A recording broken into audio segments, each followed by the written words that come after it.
Hare Krishna. So today we come talk about the last part of our series on from passion to compassion. In the first part I talked about how the life of passion leads to distress, to devastation, to tribulation. The second part I talked about how the life of devotion is the way from material consciousness to spiritual consciousness. How we need to have compassion for ourselves. When to be gentle with ourselves, when to be harsh with ourselves. We need to know this. And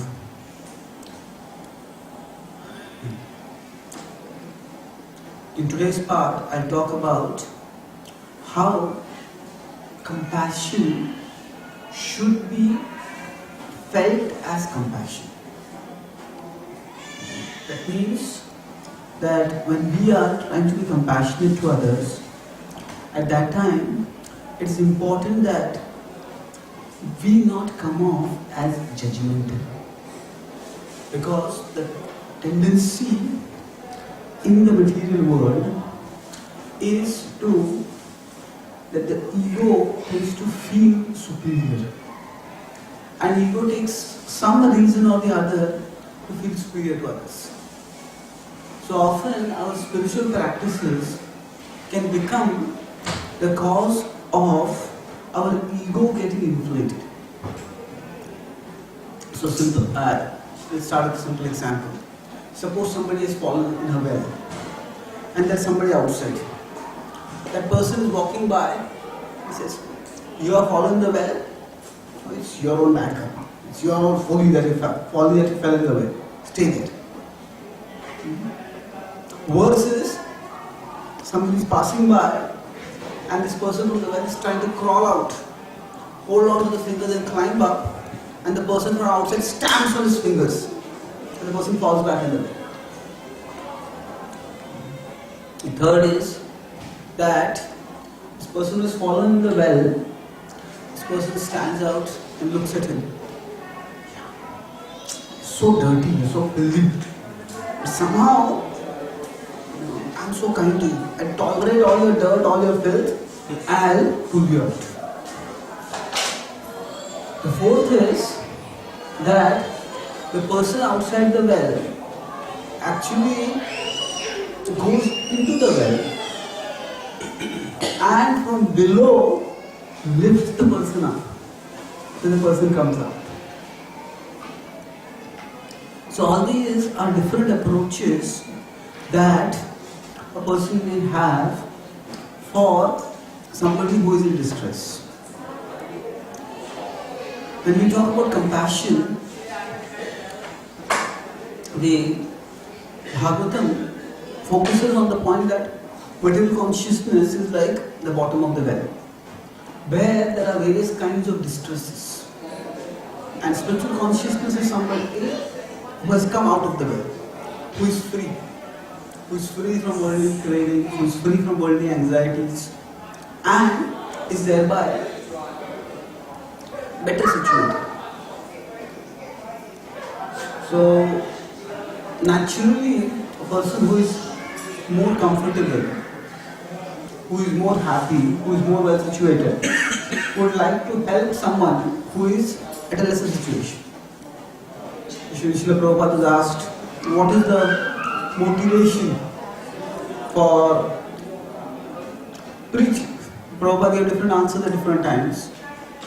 One answer he gave is, suppose somebody is sick and the person has been sick for a long time, they tried many treatments, nothing seems to have worked. And finally, they found a treatment that works.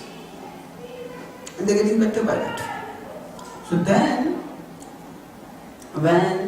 if they meet someone else who is suffering from the same sickness, they will naturally want to share. So this is medicine that has worked for me. Why don't you try it? So similarly, as devotees, we have found that actually our own mind and senses, which cause so much agitation and tribulation for us, they have become relatively calmer by the practice of bhakti. And naturally we would like others who are distressed to also get this benefit. Manaha shishthani indriyani prakritisthani karshati. Everybody is struggling with the mind and the senses in this world. And if somebody can be relieved, that is a great blessing for him. So this medical metaphor is very helpful in two ways. One is, if I am going to tell, this is a medicine that has worked for me, please take it. There is no sense of superiority in it. No sense of moral judgment or moral superiority. And even when we are talking with somebody else, we see them as not bad people, but as sick people.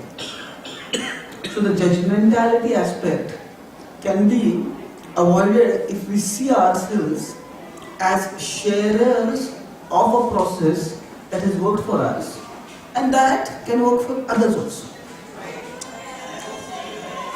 The metaphor that is more commonly used is of a surgeon. A surgeon often has to cut, and in scriptures we often say that the sadhu's words are meant to cut illusion. And people have misconceptions, sadhu's words cut those misconceptions, and then people become enlightened by it. It is true that we do have to challenge people's conceptions. But when a surgeon goes to a patient, or a patient, more often patient comes to a surgeon to take treatment, there is a significant difference. I'd say 4 broad differences, which need to be like qualifications, which need to have us being cautious. So when a patient comes to a surgeon, the patient knows that I am sick. Most people in the material world are such that they don't feel I am sick. The nature of Maya is, nature of illusion is that illusion covers us and then covers the covering. So that we don't even know we are covered. It's like if right now I'm talking with you and somebody just threw a cloth on my face, then I would get blinded. I'll try to pull out the cloth. But suppose that cloth was such that it didn't blind me, it just distorted my vision. So I start seeing something which is actually not the reality. Then I would think that I am seeing, but actually I am not seeing as it is. So in the material world, Maya, the forces of illusion, don't just cover us. They don't just blind us, they give us a different vision. And that vision is at variation from reality. How much variation? That will depend on which mode we are in. The mode of goodness, mode of passion, mode of ignorance. So the facts may remain the same, but the inference from those facts will vary depending on the covering that we are in. And in spiritual circles, often we may say that actually the life is temporary, youth is temporary. Don't waste, fritter time away. Focus on spiritual life. So I saw, once I was going to Mayapur in Kolkata, so I saw an ad.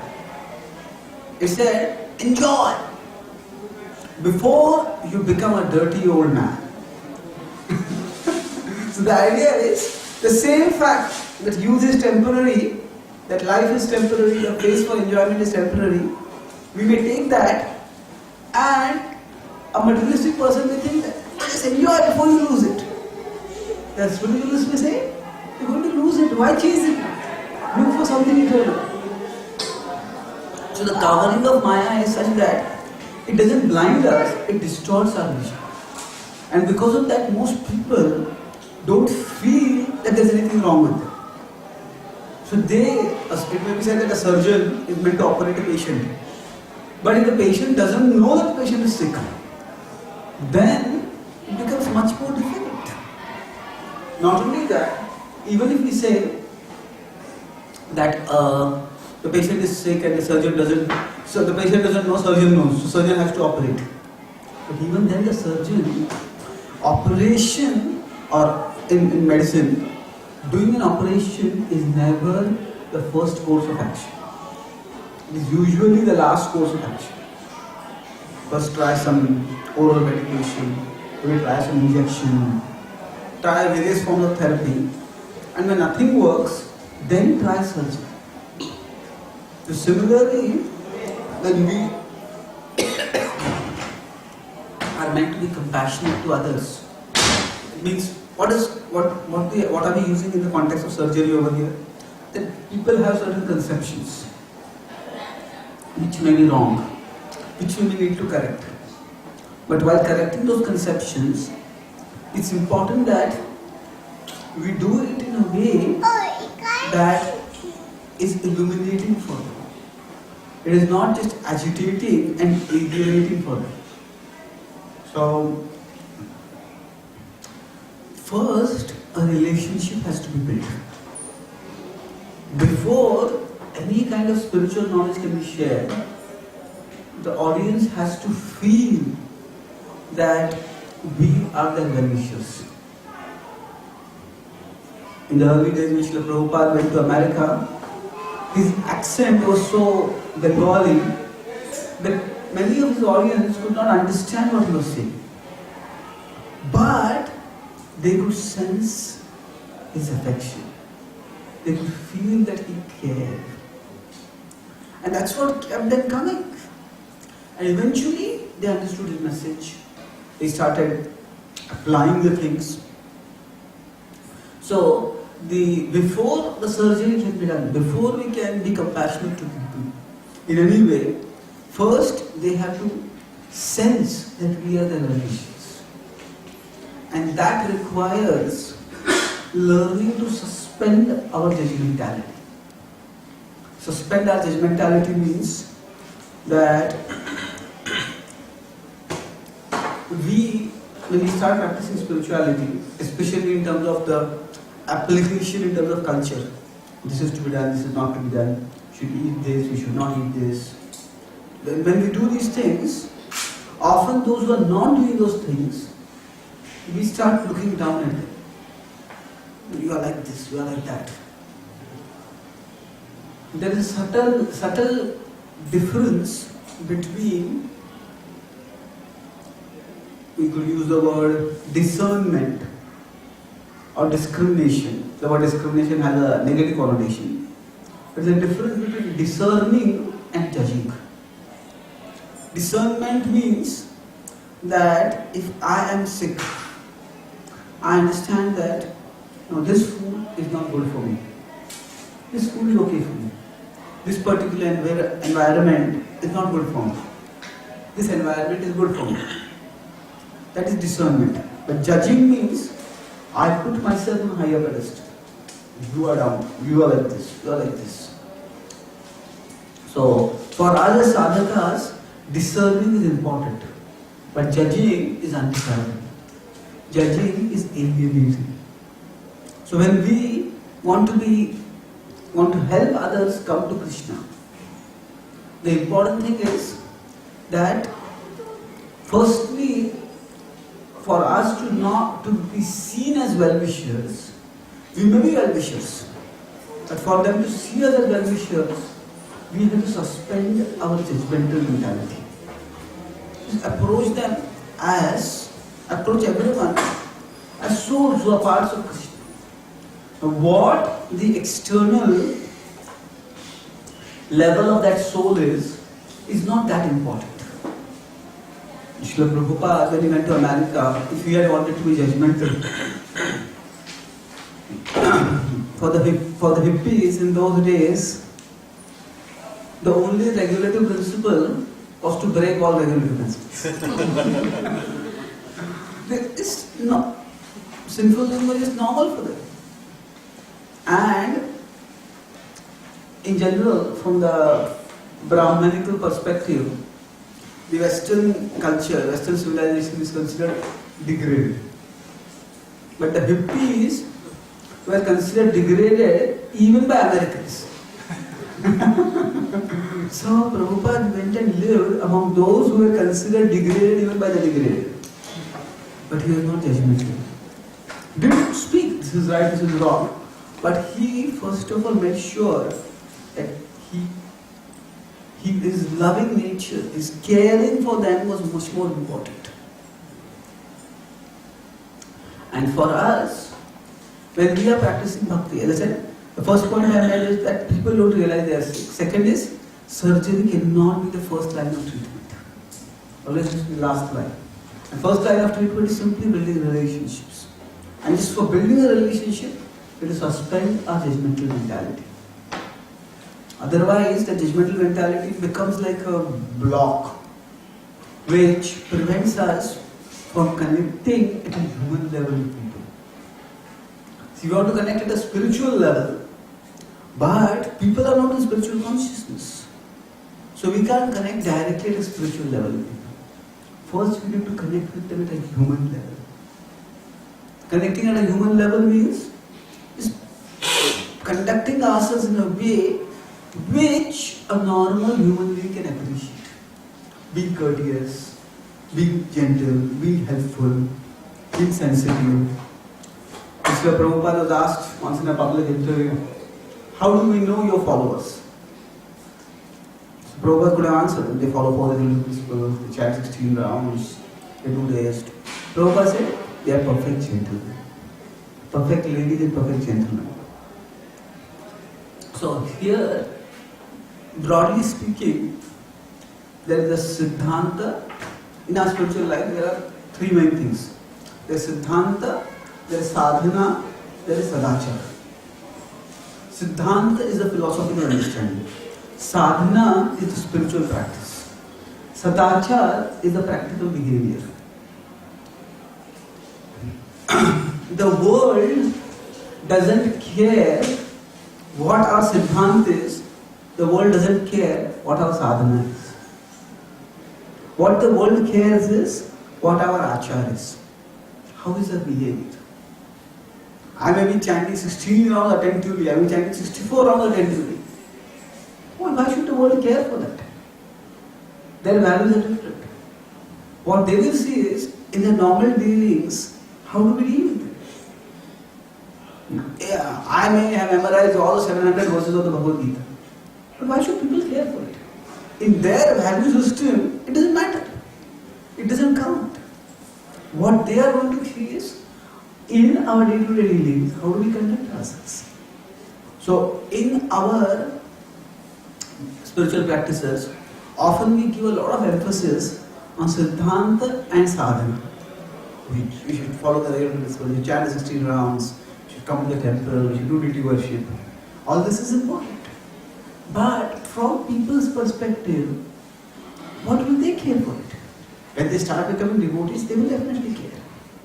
But our Siddhanta and Sadhana, they should reflect in our Sadachara. Now Sadachara, what does it mean?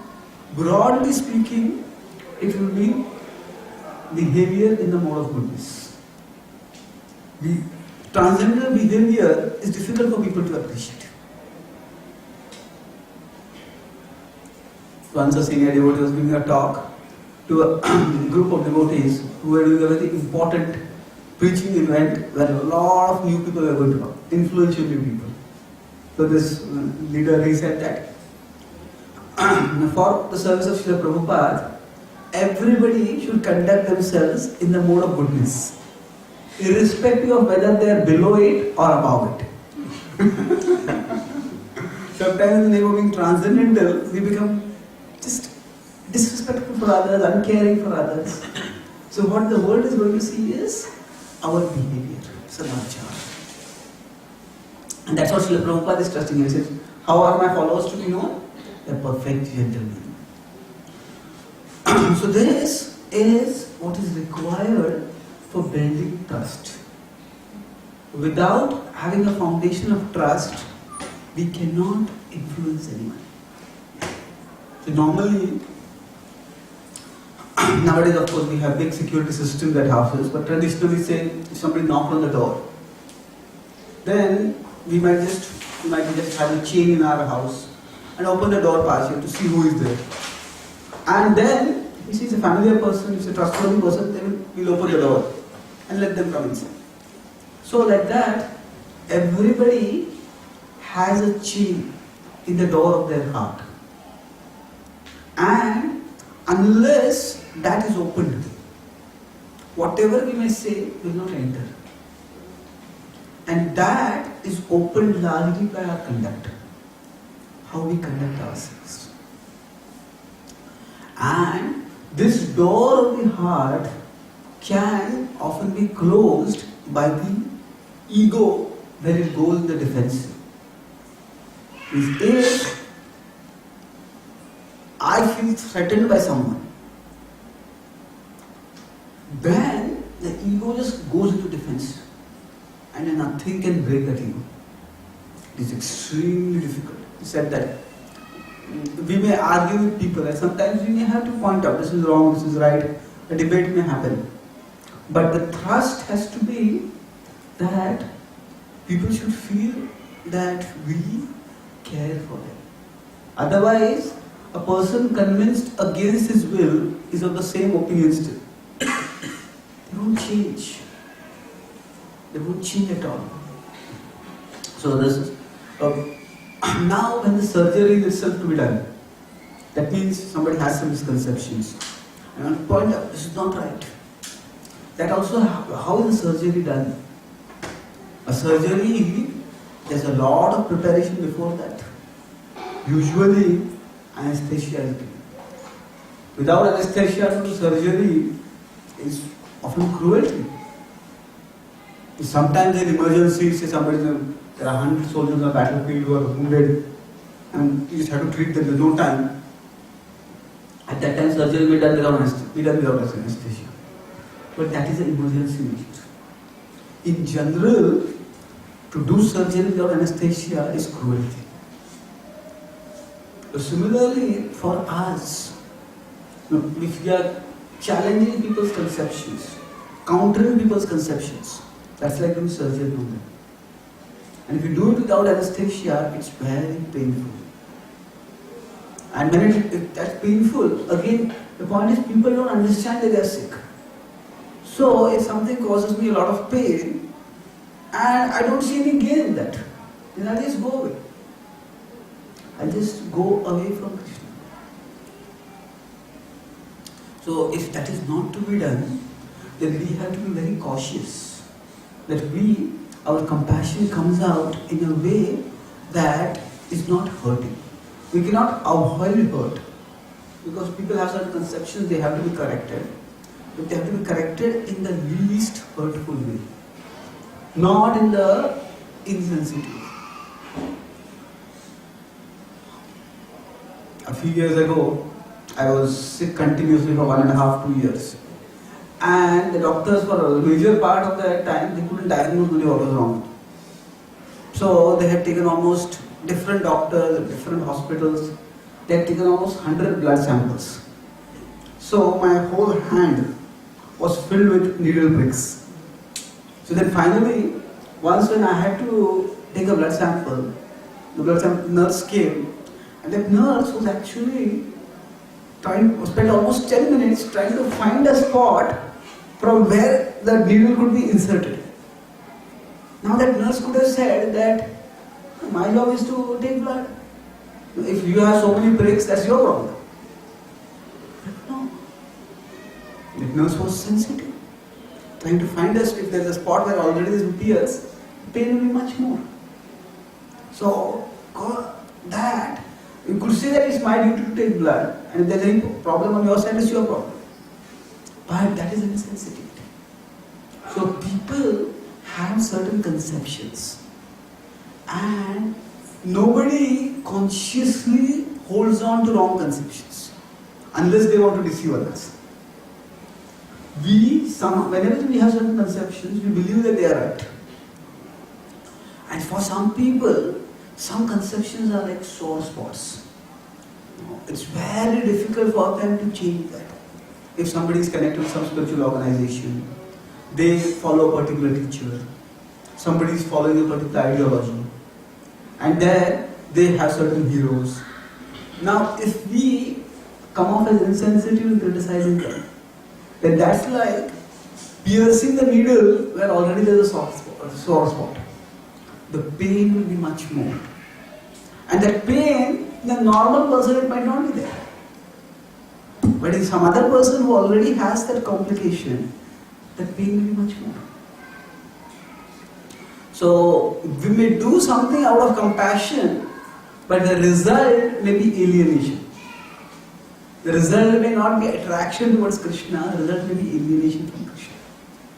That's why it's important that we not be self-righteous, thinking that I know what is the best and I'm going to share with everyone. I'm going to give everyone, I'm going to enlighten everyone. If I think I am going to enlighten everyone, the first one in the everyone is the speaker. Because we are never the enlighteners. Prabhupada himself, when he went to America all alone, he is in this song praying, my dear Lord, Tomara ichha hai, hoye na avash, Tomara ichha hai nash mayar parish. It is by your will people will come out of illusion. You are present in their hearts, please make my world understand everything. This was Prabhupada's mood. So none of us can say that in any way we are better than Prabhupada. So we are not the enlighteners. If I think I am the enlightener, that means I need enlightenment first of all. To understand that it is Krishna who is the enlightener.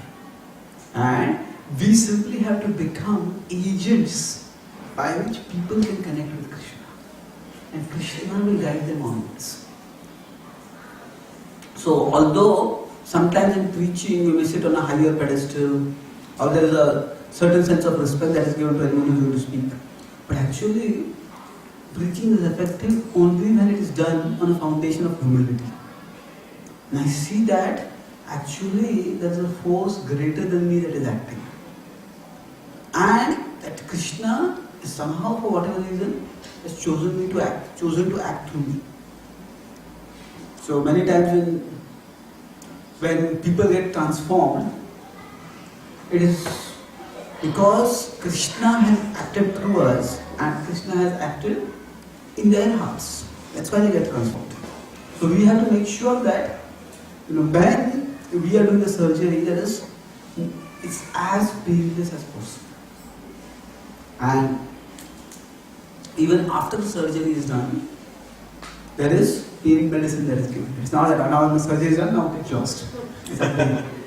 No, after that also care has to be taken. So sometimes people's conceptions have to be challenged. But the way we do it is very important. For example, it said that when they are preaching has two aspects to it. Preaching means to comfort the afflicted and to afflict the comforted. To comfort the afflicted means those who are distressed. Then we have to present the comforting, the solace-giving side of Krishna Bhakti. Somebody has lost a loved one and they are in great distress. At that time, we speak about how Krishna is there with everyone. Krishna is there as a super soul accompanying the departed person. Krishna will take care of that person. And Krishna is there in their hearts. Krishna is always there with them. We focus on the comforting aspect of Krishna Bhakti. If we afflict the afflicted, if somebody's loved one has passed away, and we go and tell them, actually all relationships are temporary. All other loved ones are also going to pass away. And you are going to be all alone. We are doing a great disservice. So, preaching means to comfort the afflicted. Now, of course, there is another aspect also. Preaching also means to afflict the comforted. That means if somebody is very complacent, oh, everything is fine in my life. And Srila Prabhupada went to America, he would offer quote the example of John F. Kennedy. He said, you Americans, you think you have so much in your life. He had everything.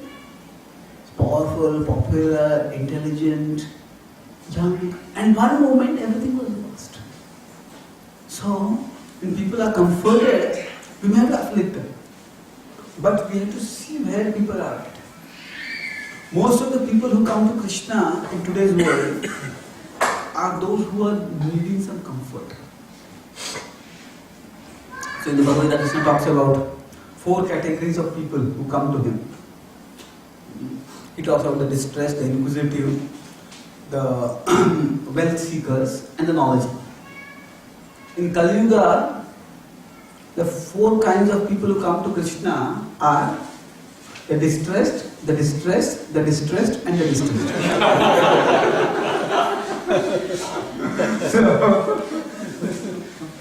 So most people, the people who are actually truth seekers, are extremely rare.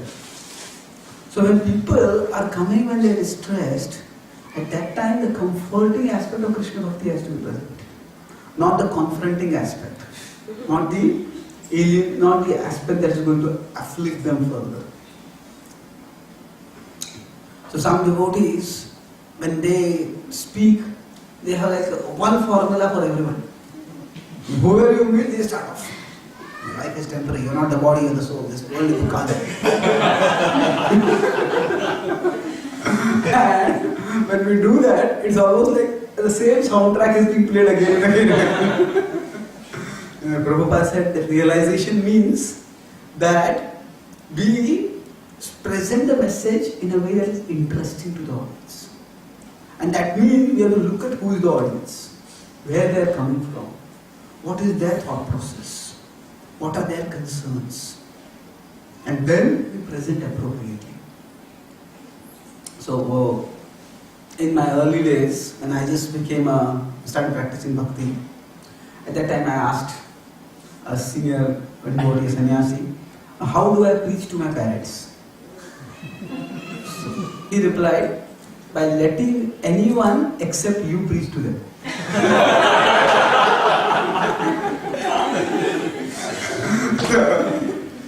Our parents have a particular relationship with us. They have seen us from small childhood grow up. It's very difficult for them to suddenly see us as sources of spiritual knowledge. And that's what actually I did. I was trying to tell my father, my brother about this, that. Nothing was working. And eventually I just got out of the way.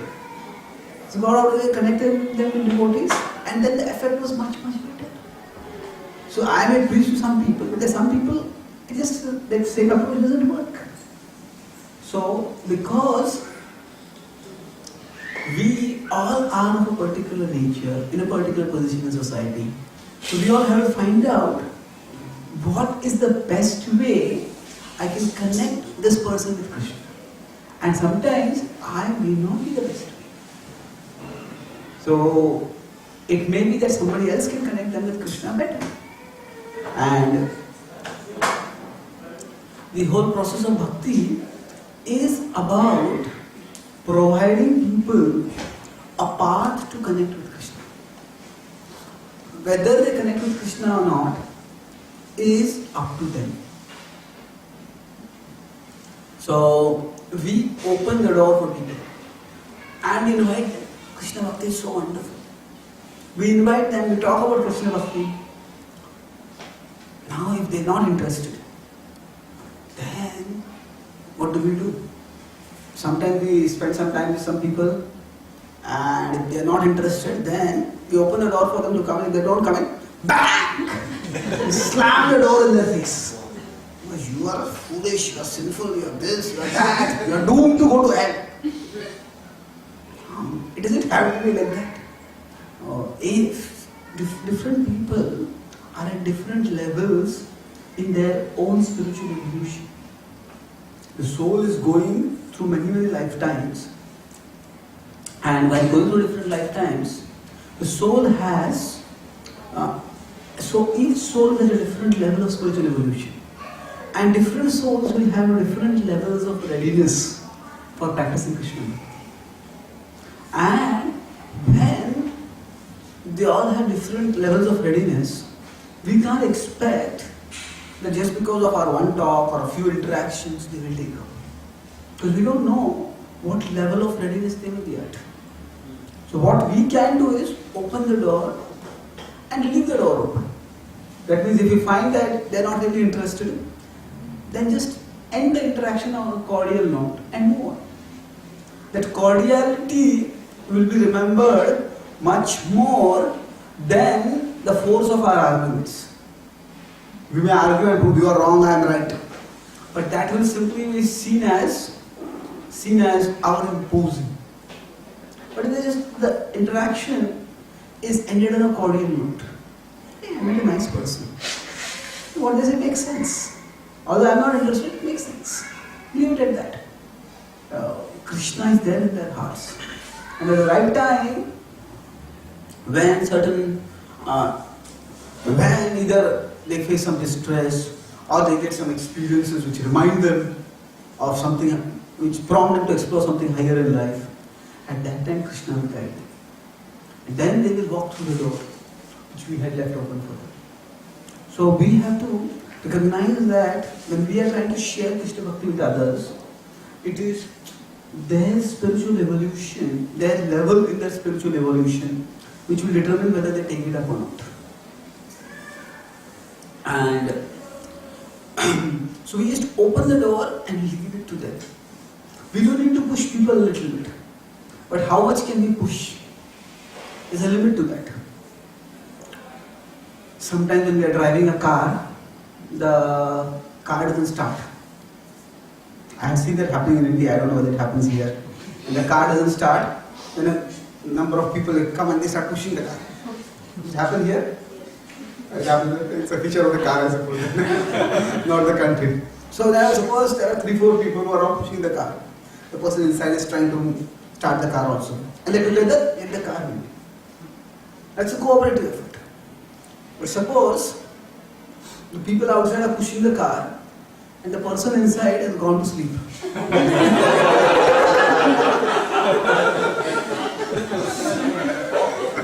Or worse still, the person inside is actively pressing the brake. Then the people outside are like, why should I keep pushing? So similarly, especially when people want to come to Krishna, people have to come to Krishna, they all need a little push. So like we are the people outside the car and they are inside the car. So we all need to push them a little bit. We invite them, remind them. But if they show no response at all, that's like inside we are pushing the car, they are going to sleep inside the car. We are pushing from outside. So then if they show no interest, then there is no point in pushing that car. Sometimes, when people, we invite them for a program, if they are not interested, they come up with reasons. I have to do this, I have to go here, I have to go there. Now, if somebody is coming up with reasons, now we may say, no, you are lying. But that is not the point over there. The point is that if they are not interested, we can't force someone to get interested.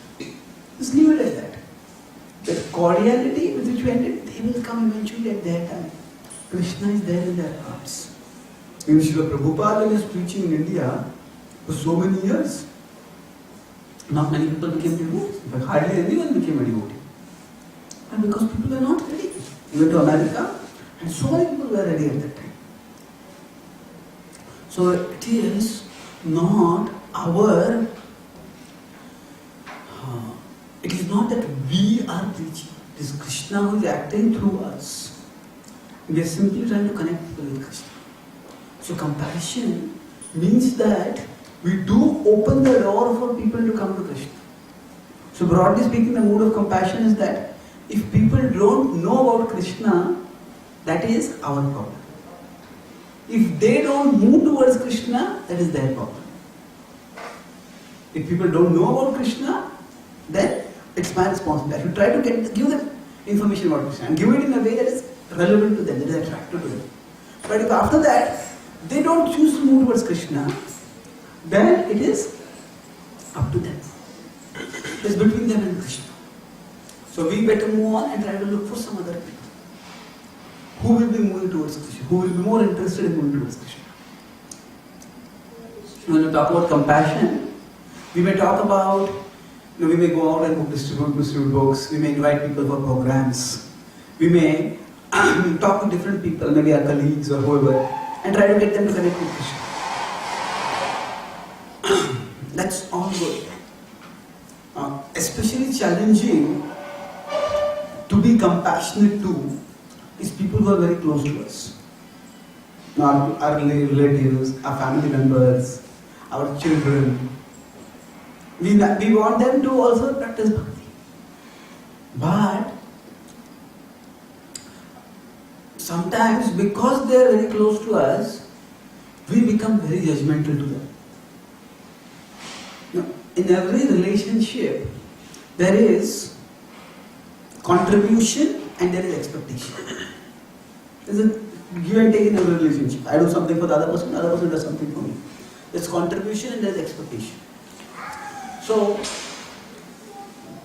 how to be compassionate to those who are very close to us. The first thing is that the particular relationship's dynamics are very important. As I said, if I'm with my parents, those who are elder to me, then I have to be a little more respectful. I cannot expect to preach to them. If it's my spouse, the relationship will be very different. If it's my child, the relationship will be different. So what happens that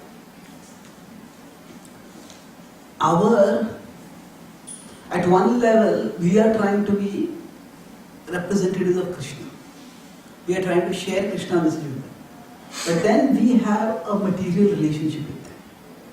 And the dynamics of that material relationship comes into the picture. So, I talk about, say, children first.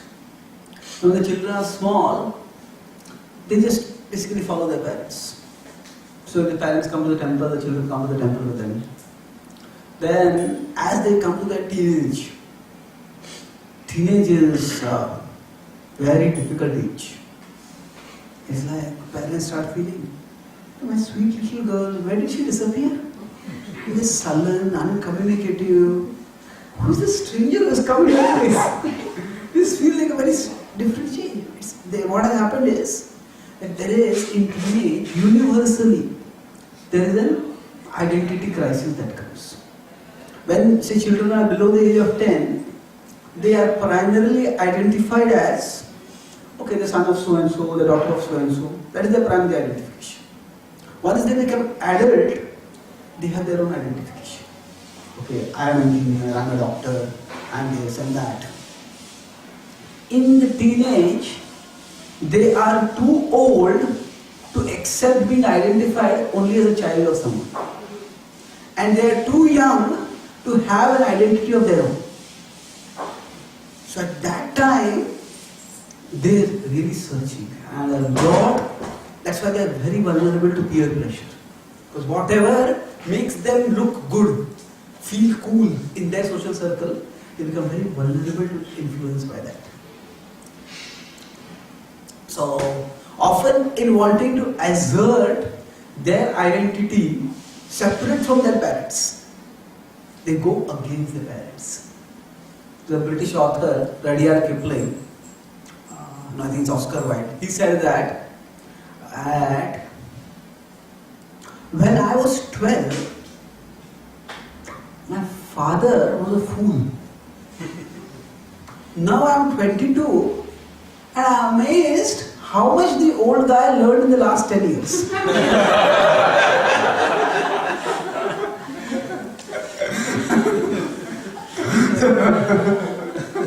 It's not that the father has learned, it's rather the child's perspective has changed.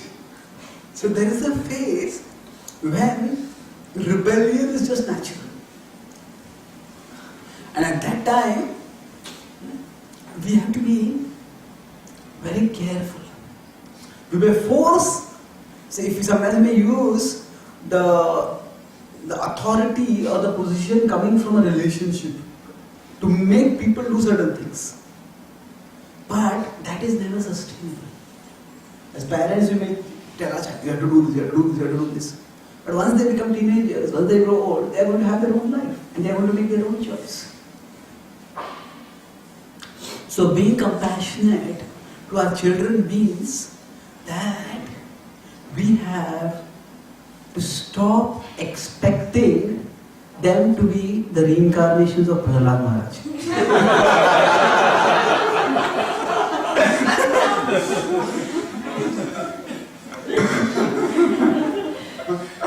So we may have a particular image. Oh, my child should be a devotee like this. Yes, but they are their own persons. They are souls, and they are on their own spiritual journey.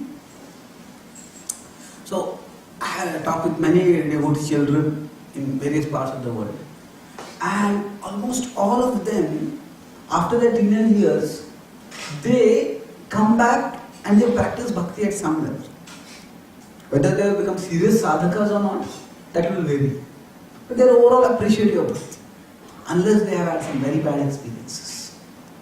So what happens in those teenage years is that the natural spirit of rebellion is there. And it is not just rebellion for rebellion's sake. It is more that they want to assert their identity. In every generation there is a generation gap.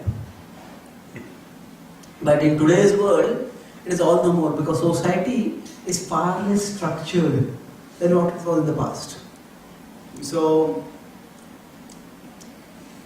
say the parents had some property and the parents had some business, and the child is going to take up that business. Then that if there's some dynastic property or dynastic inheritance is what is going to be the defining career path, then the rebellion is not so much because they know this is what I'm going to do, this is going to be my identity. But in today's world, not many of the kids will take up the same job or the same career or the same business as the parents do. So kids feel the need to assert their own identity. And this natural rebelliousness, it's not rebelliousness for the sake of rebelliousness.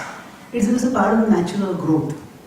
So when that is there, that tension is there normally in everyone's life, in all children as they grow up. But when the parents happen to be devotees, then the rebellion comes against the devotion of the parents also. They see that this as something which, oh, my parents want me to do. And they feel I don't want to do it. So at that time, we have to recognize both what is our strength and what is our limitation. Basically, one human being can influence another human being only 3 ways. We can share knowledge, we can create facilities, and we can set an example.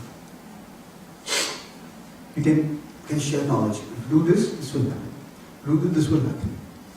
Therefore, it's better that you do this. You can share the knowledge. Then, we can create facilities. If we tell the children, come to the temple, practice Krishna Bhakti. You can tell them what happens in materialistic life, how so many bad habits you can fall to play to. That is our duty. We do talk about that. But then if you expect the children to come and hear classes which are meant for adults, that's not going to work. They can't do that. So we have to create facilities. Maybe have some Sunday school, maybe have some youth meetings, have some events where they can participate, they can perform, create facilities. And third is set example. Set example means that if we are practicing Krishna, it's not just, set example means we are telling our children to chant and we are chanting. That's important, no doubt. But set example means that children should feel that our Krishna Bhakti has made us better parents. Has made us, because it's like I have my relationship, we have a relationship with our children. The children have a relationship with Krishna, we have a relationship with Krishna. So we have a relationship with Krishna and we want them to develop their relationship with Krishna. But our relationship with Krishna is something which is, they will observe. But for them the most important thing is our relationship with them.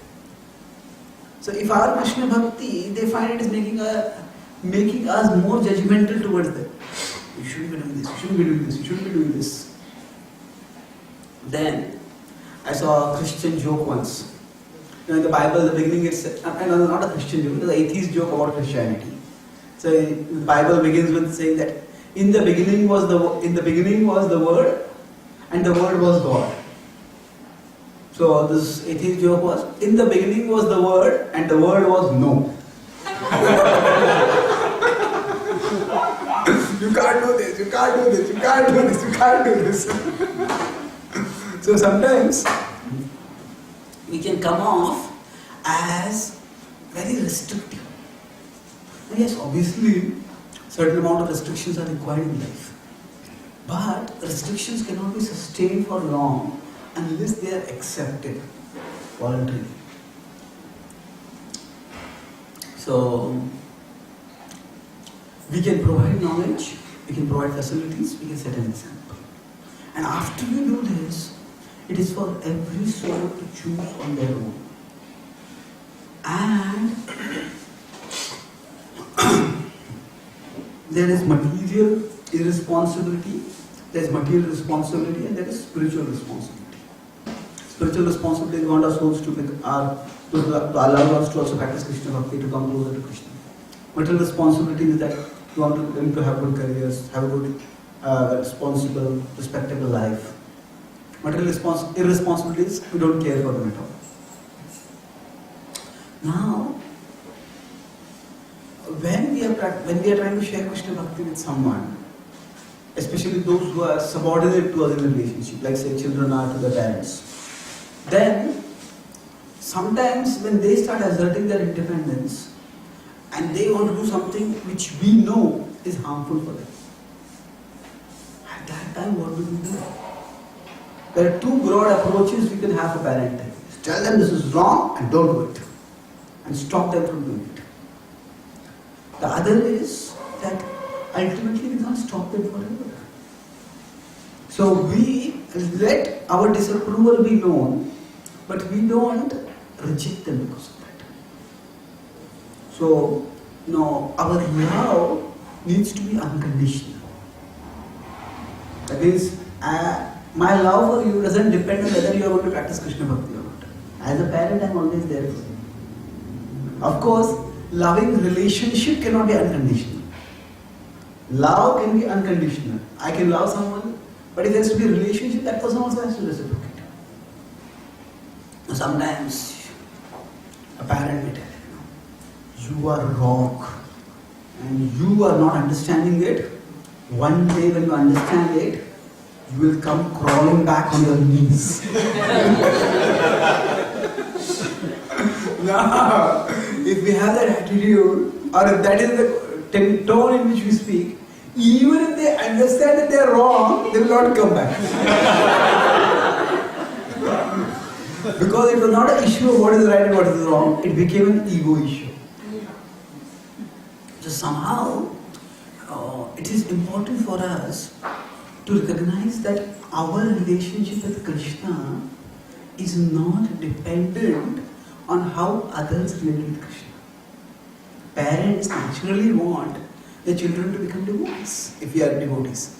But we shouldn't think that if my child doesn't become a devotee, that means my parenting is a failure and therefore I am a failure. What happens is that insecurity makes us become more aggressive and imposing.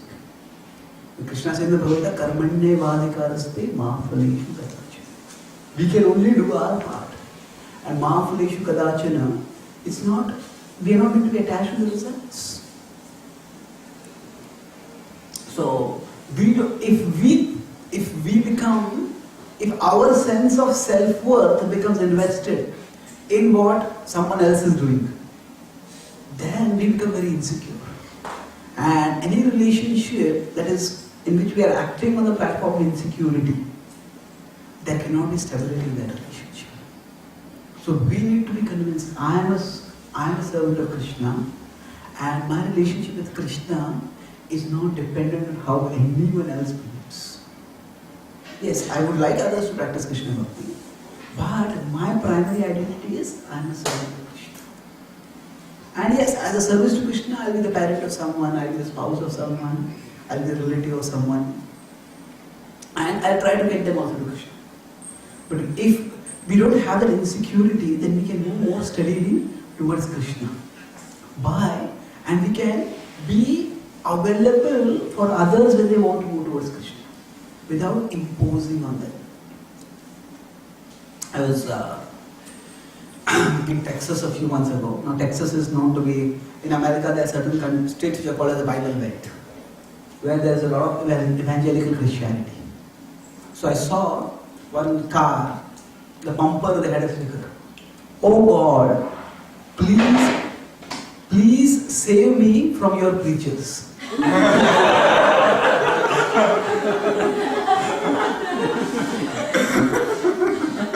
Now, God actually is going to save us through his preachers. But if the preachers come up as preaching, judgmental, holier than thou, people say, I don't want anything to do with these people. So it's important that we be the representatives of Krishna's love, not Krishna's anger or Krishna's judgment. No, yes, there are other representatives for that. That is also a part of God. But we are meant to be messengers of Krishna's love. And when we have this attitude, actually, I'll conclude with one point, that sometimes you may feel that there are so many other religious teachers, so many religious organizations, but we chant 16 rounds, we follow 4 daily principles, we are very strict. Others don't know this much. So when we try to stand out from others, I'm special. When we stand out, people start seeing us as narrow-minded, sectarian, judgmental. If we try to stand out, then we are left out. So I don't want to become like this. But if we try to belong, then we stand out. If we try to belong means, if we just function like reasonable, responsible, sensitive human beings, and people can see there's a difference. I have so many other people, but this person is something special over here. And they want to know more. Because even if people are generally in the mode of passion or even the mode of ignorance, in general, people appreciate somebody who's in the mode of goodness. Oh, this person's so calm, so cool, so gentle, so courteous, I like this. So, what happens is, rather than trying to prove our superiority, no, I'm doing this, I do this, I'm practicing this. Now, if we try to stand out, then we come off as sectarian and get left out. But if we just belong, not belong in the sense that we give up our values and do materialistic things, but rather we just connect with people at a human level without judging them for not practicing bhakti, or without using every interaction as an opportunity to give bhakti to them. We just function as human beings, connect with people at a human level. So if we belong, then we are chanting, we have so much philosophical understanding, because Srila Prabhupada has given us such a wonderful understanding. So we stand out with that. And then we can attract people towards Krishna in a way that will be progressive. Otherwise what happens, there are a few people whom we attract towards Krishna, and while attracting a few people towards Krishna, many we alienate from Krishna. So people start thinking, oh, too fanatical, too judgmental.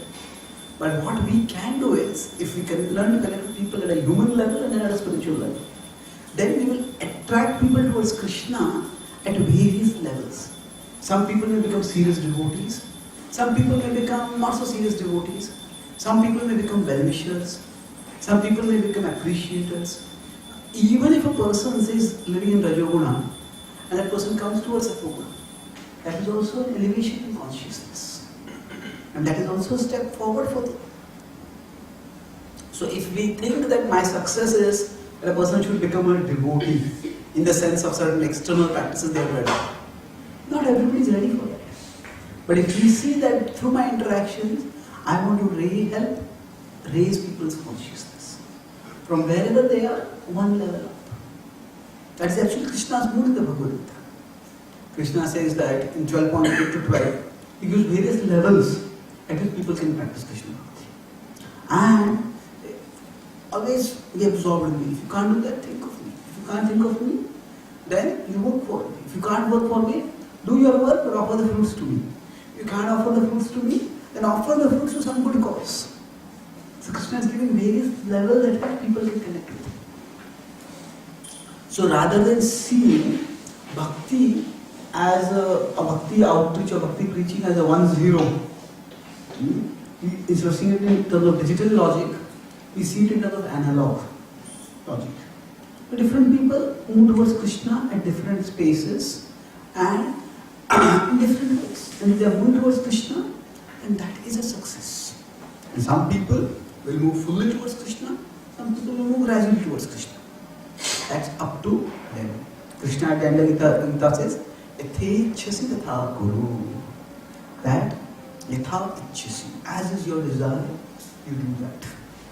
If we are ourselves convinced that Krishna Bhakti is joyful and there is a lot of distress in the material world, then when we share Krishna Bhakti, that conviction will come out and we will naturally want to attract people towards Krishna. But we will attract them in a way that even if they don't take it up, they will take some steps towards Krishna. Not that they will go away from Krishna. So we need to be compassionate in a way that is seen as compassionate. It is not seen as condescending or judgmental. So I'll summarize what I spoke today. Last part on from passion to compassion. I spoke about how when we are trying to be compassionate, share Krishna Bhakti with others, or how, with what attitude do we do it? It is, I was sick and I have got a medicine that works. I would like to share it with somebody so that you can also be free from sickness. So here there is no moral superiority, there is no moral judgment against anyone. And the other metaphor which we often use is a surgeon cutting off people's misconceptions. In that I discussed 4 things. First of all, people don't know that they are sick. Maya covers us and then she covers the covering.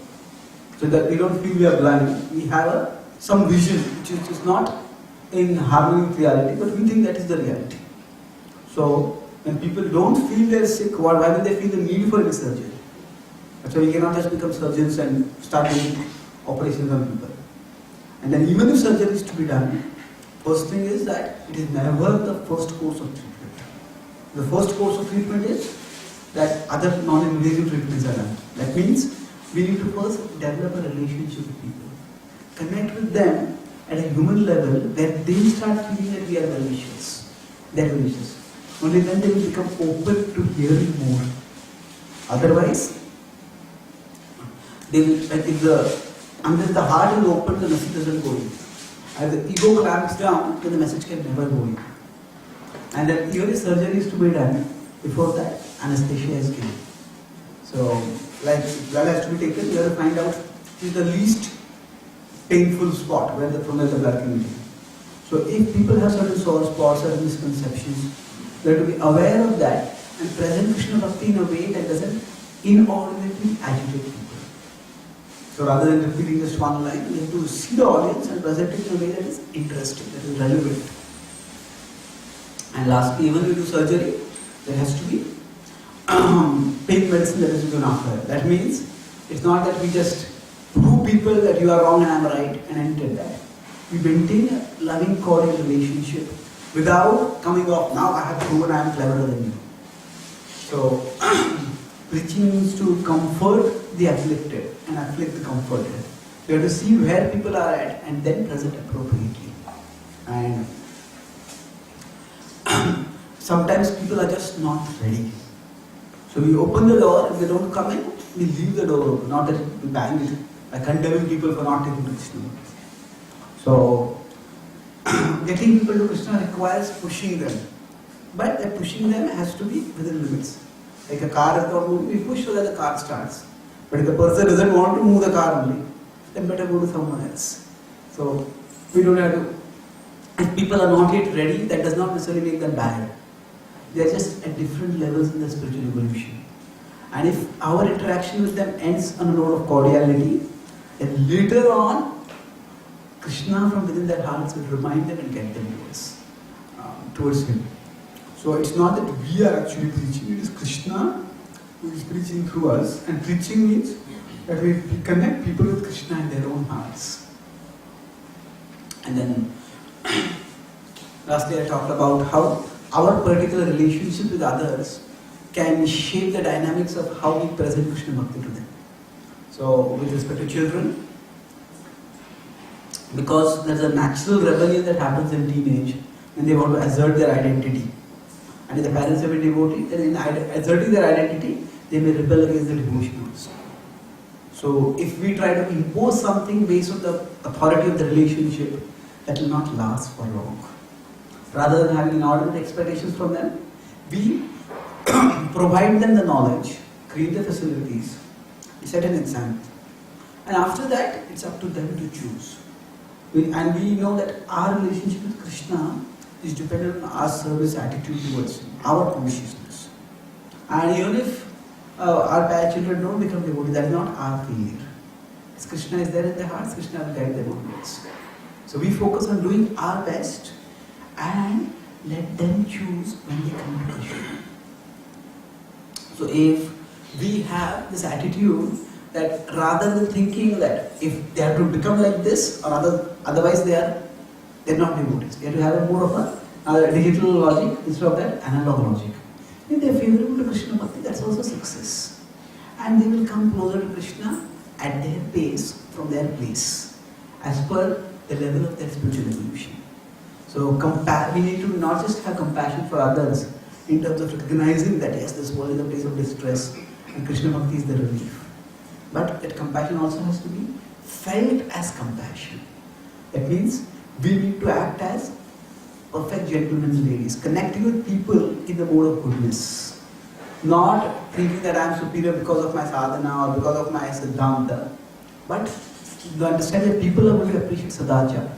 And people should feel that there's something special about us.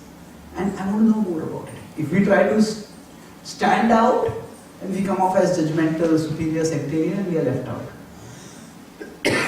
But if we try to belong, in a sense of connecting with at a human level, then people see the difference, and then we stand out at that.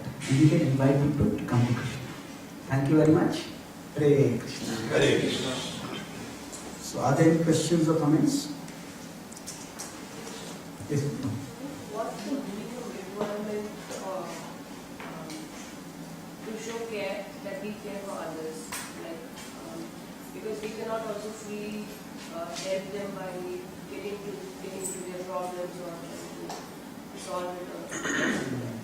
But we want to just help them to come to Krishna.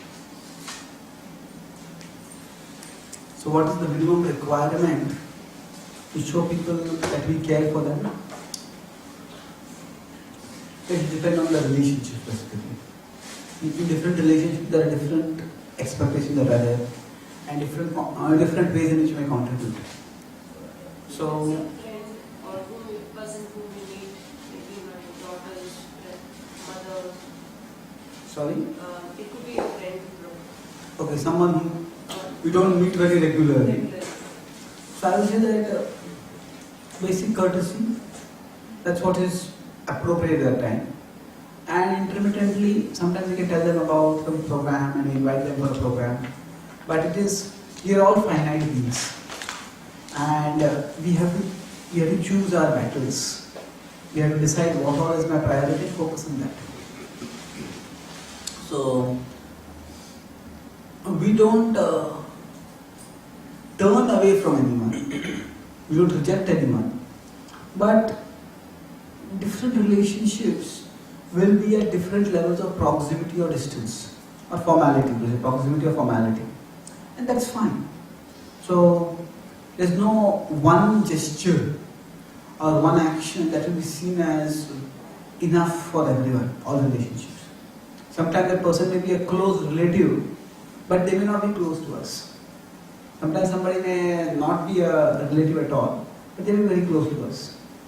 So, ideally speaking, our Krishna Bhakti should help us to come closer to others. Sometimes, because of our Krishna Bhakti, it may appear as if it's a barrier between us and them.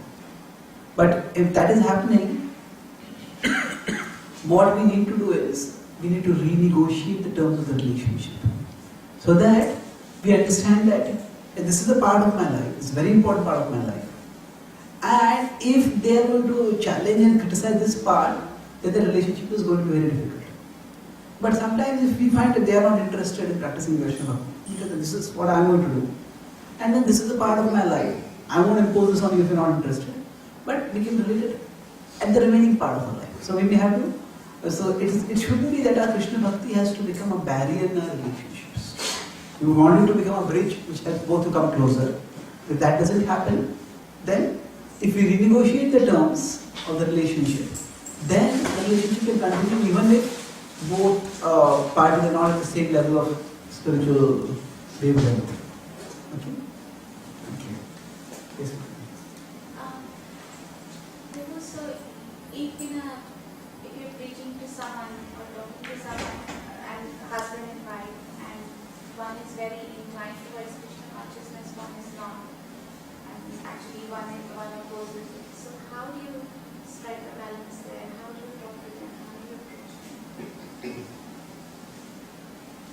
Means are you talking from the perspective of spouse or are you talking from counselor? As a third person, you visit their house, you're talking to them Okay. about Krishna. So if in a family one spouse is very interested in Krishna Bhakti, the other is not, then how do we guide them? Yeah, it's a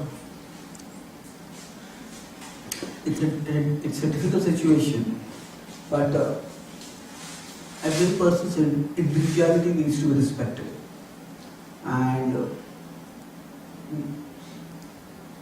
our Krishna Bhakti, especially for those who are in the Grahastha Ashram, it should not be done in such a way that disrupts our normal relationships. To some extent there is going to be a change, but that doesn't have to be a disruptive change. That can be, as I said, a renegotiation. As I said, there is material responsibility, and there is spiritual responsibility.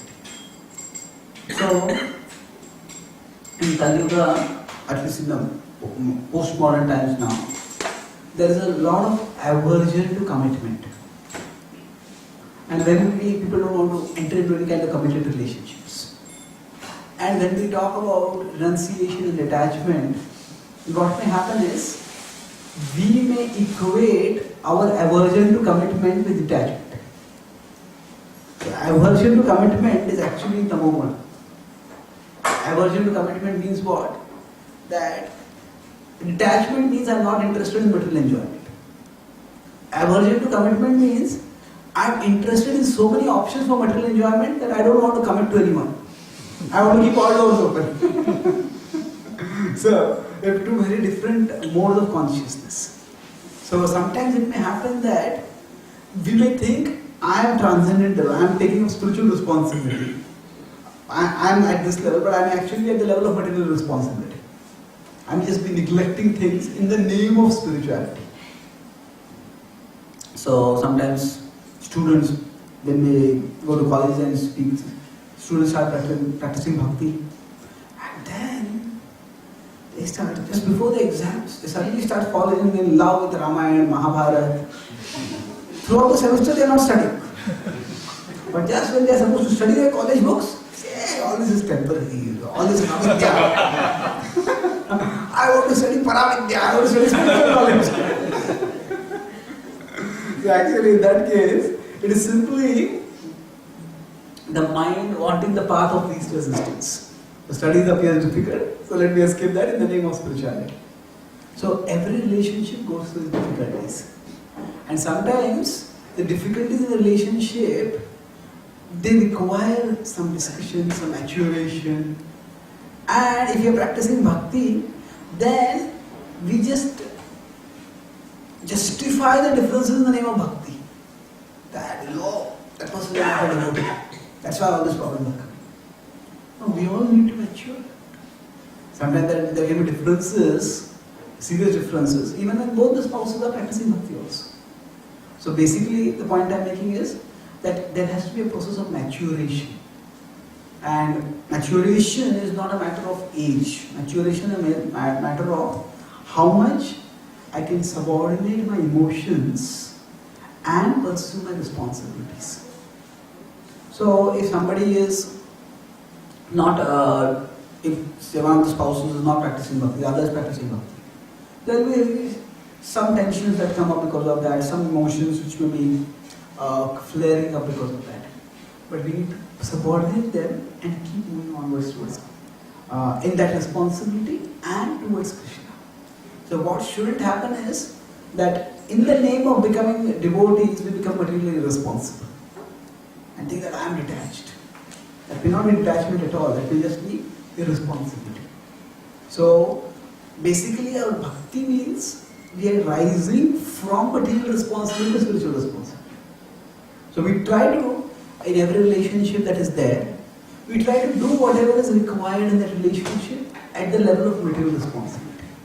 Now, how material responsibility is defined, what is expected in the name of material responsibility, that will vary depending on the culture, depending on the nature of that relationship, how it was before they started practicing bhakti. Those are specifics. But in every relationship, there can be reasonable expectations and there can be unreasonable expectations. And sometimes those unreasonable expectations may come just because even at the material level people can have unreasonable expectations. Sometimes when we become devotees, we may have unreasonable expectations from somebody who has not yet become a devotee. So we have to see that at the material level, at a functional, social level, the relationship goes on. There should not be any disruption. Now, and at a spiritual level, different people can practice at different levels. And especially in today's world, if one spouse is firm about the practice of something, it's very rare that the other spouse will say, you cannot do this. It's not like that. What they will expect is that, okay, you can do what you want, but you should be there for whatever family responsibilities are there. So one of the advantages of the present culture, which is quite individualistic, is that people can have their own life. It's only when their life starts interfering with other people's life that it becomes a problem. So if we renegotiate the relationship, then it's possible that the practice of bhakti can go on even when there is not such spiritual compatibility in the level of practices. And gradually the other spouse will also start seeing that this part of life is there. The non-devotee spouse also says, this part of life is there which I don't appreciate so much. But still, there's so much more that goes on. Our practice of bhakti is making us more tolerant, making us more humble, making us more, not humble in the sense that we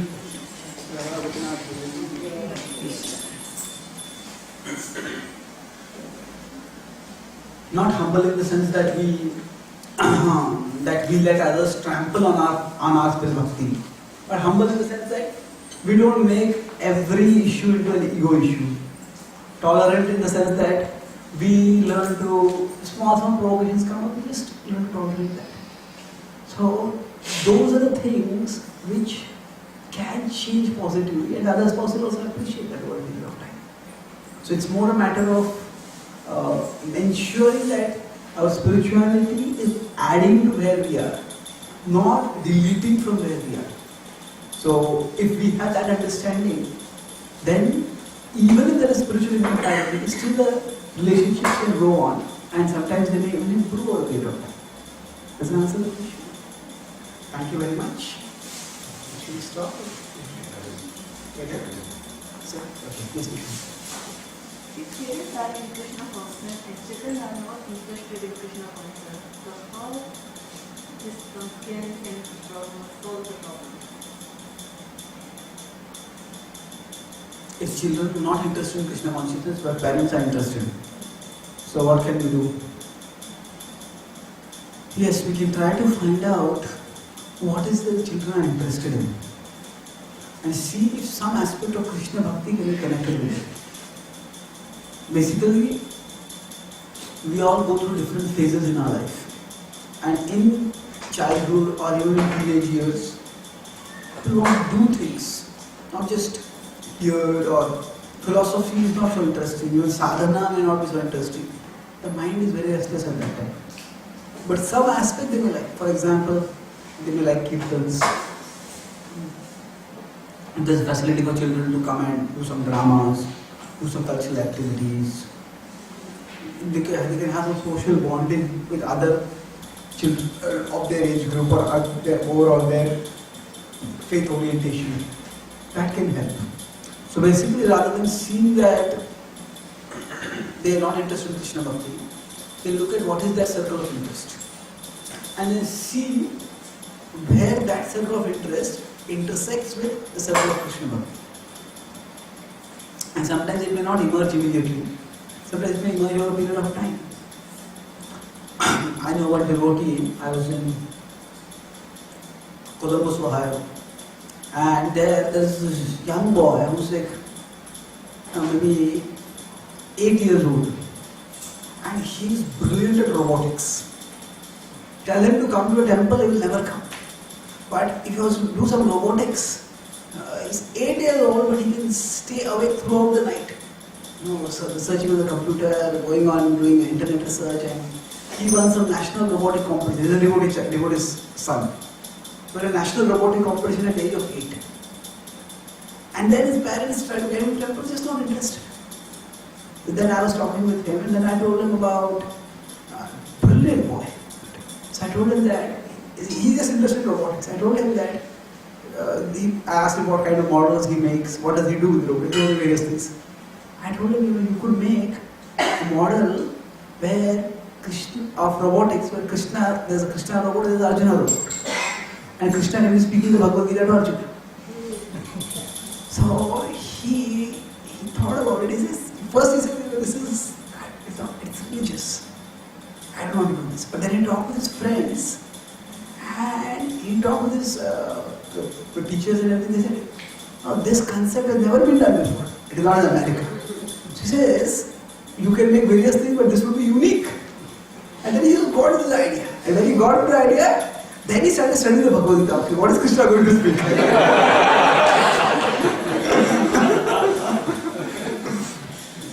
So we have to find out whatever their interests are, how we can find the intersection of their interests with the Krishna Bhakti. So if we do that, then basically Krishna Bhakti can mean three things. One is you do this, and that is Krishna Bhakti. Second is that whatever you are doing it, you do it for Krishna. That is Krishna Bhakti. Or whatever you are doing, you add Krishna to it. The two are different things. Whatever you do it for Krishna means offer the fruit for Krishna. But whatever you are doing, you add Krishna to it. So all these can be different ways in which Krishna Bhakti can be practiced. So if we are open and resourceful, then we can find out somehow within their sphere of interest how Krishna Bhakti can be presented. Thank you. So I thank all of you very much for the last 3 days for compassionately tolerating me. And let's pray to Srila Prabhupada that we all, by living in this passionate society, can ourselves be compassionate to ourselves and be compassionate to others in practicing and sharing Krishna Bhakti. Thank you very much. Srila Prabhupada ki jai. Jai Gopinath Bhagwan ki jai. Jai Gaur Premanand.